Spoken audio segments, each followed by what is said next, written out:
President of the United States makes his second wartime inspection tour of military training camps. United States Marines at one of the great eastern bases pass in review before their Commander-in-Chief.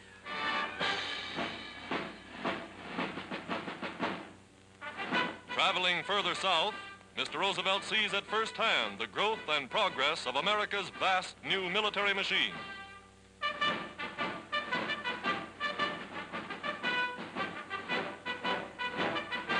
And as his car rolls through camp after camp, there is no pause in the daily routine. Today, the United States is giving its men the best possible training, seeing to it that every soldier is physically fit and completely equipped before he goes into battle. The President views with satisfaction the success of the air training program. All America working to speed the day of victory for the United Nations.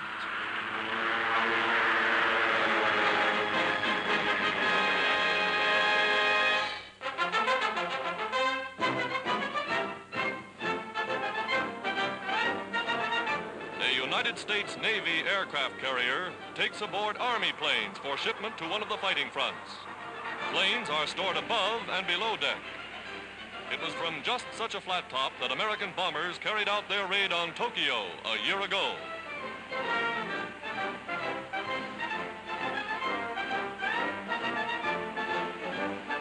Now, loading up at sea with oil and ammunition.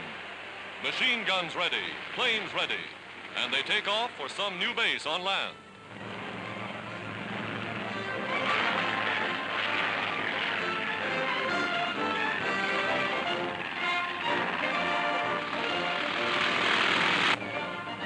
The Army and Navy combining forces to deliver entire squadrons of fighting planes ready for action.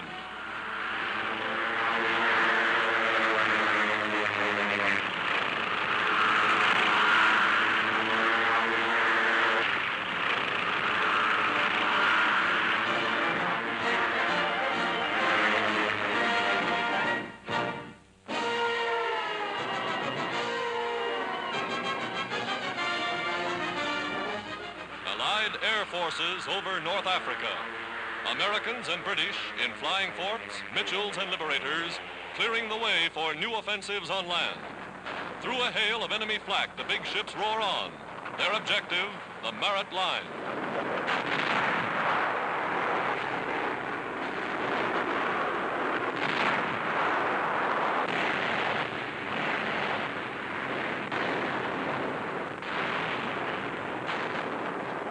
Big bombers softening up Rommel's Africa Corps with load after load of high explosives. Anti-aircraft fire fails to stop them.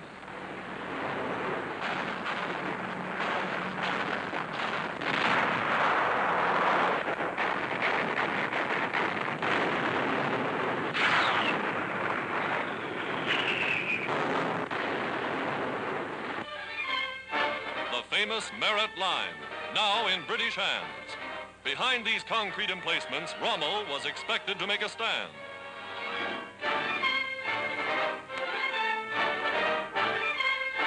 But Montgomery's guns and his brilliant 8th Army were too much for the Desert Fox.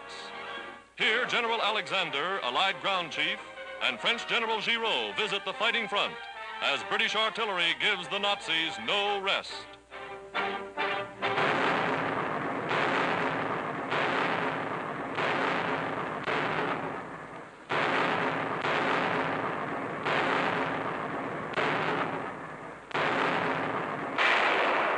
Gurkhas advancing. These are the warriors who stormed the Marat Heights in hand-to-hand fighting.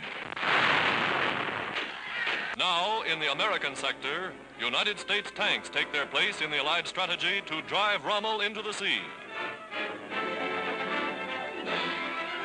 The commander, Lieutenant General Patton, surveys the Axis positions.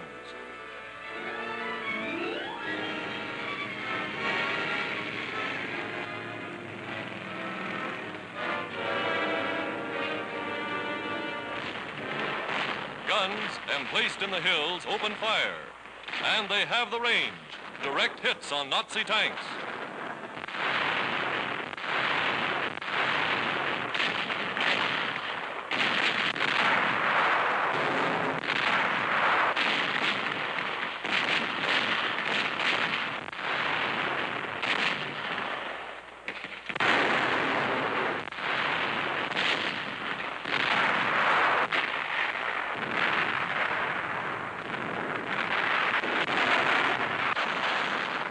The general grins with satisfaction. After early setbacks, his American troops are learning. More big General Sherman-type tanks roll up as the advance continues.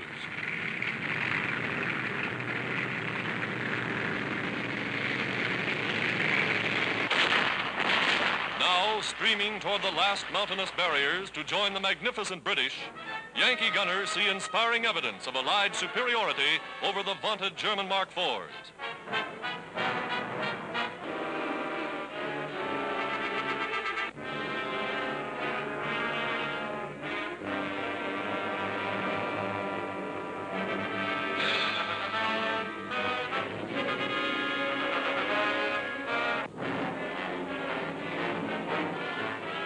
Engineers, profiting by the experience of the veteran British, learn the deadly business of clearing roads of enemy mines so that infantry columns may safely advance.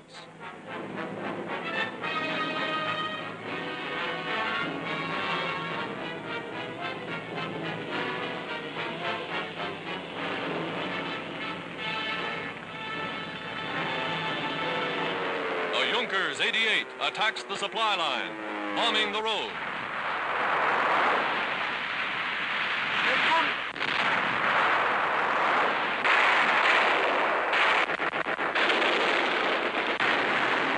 Guns, camouflaged in nearby fields, score a hit. Italian prisoners, captured in earlier stages of the fighting. In all, the Allies have taken some 30,000 Axis soldiers since breaching the Merit line.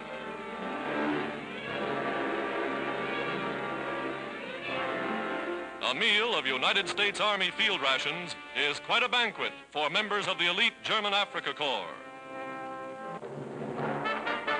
American Army nurses fly to within sound of the guns to evacuate wounded by air, speeding stretcher cases to base hospitals well in the rear, flying the wounded back over country that would take days to travel by land.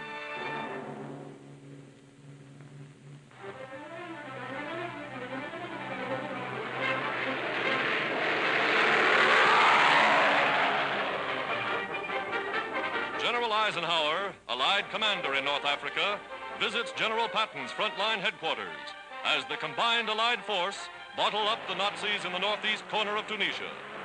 The Battle of Tunisia enters its final phase.